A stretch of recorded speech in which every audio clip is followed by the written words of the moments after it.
The release of Shazam is right around the corner, and early screenings have been happening pretty much for the best part of a year now. Recently, a viewer who has watched the entire film contacted me on Twitter to go through their thoughts on it and some of the key scenes and plot details. Throughout this video, I'll be discussing major plot elements of the movie, so there will of course be heavy spoilers. This tweet is 100% legitimate and the person has absolutely no reason to lie, and they've been correct on a lot of aspects of the film that I've covered in the past, so yeah, I really do trust them in this. I've deliberately hidden their details by request as they signed an NDA and I don't want them getting into any trouble. So with that out of the way, I'm Deffinition and welcome to the channel where I ruin it so you don't have to. Okay, so in the tweet when talking about Shazam, the viewer says, "It was actually really good, totally different tone than any other DC movie. It was very funny, I laughed a lot. The villain is Mark Strong and he's good but a little run of the mill.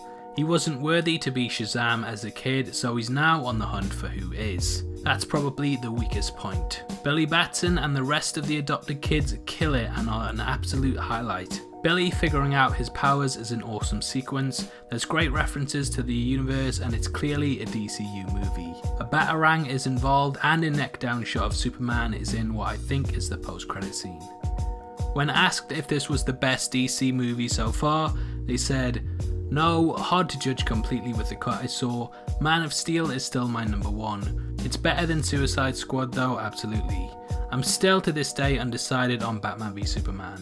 It's on par with Wonder Woman and probably better as a movie than Justice League." So this is pretty good news, especially for people like me who've been let down by the DC movies in the past. In regards to the Superman shot, it appears that this is just a stand-in and DC may have just inserted this to show their plans. Obviously, with news of Henry Cavill's departure now up in the air, we will see upon release whether this happens or not.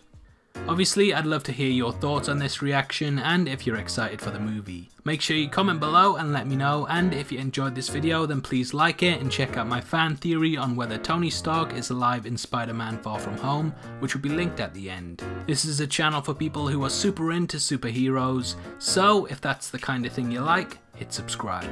Thanks again for taking the time to watch this. I've been Deffinition, you've been the best, and I'll see you next time. Take care, peace.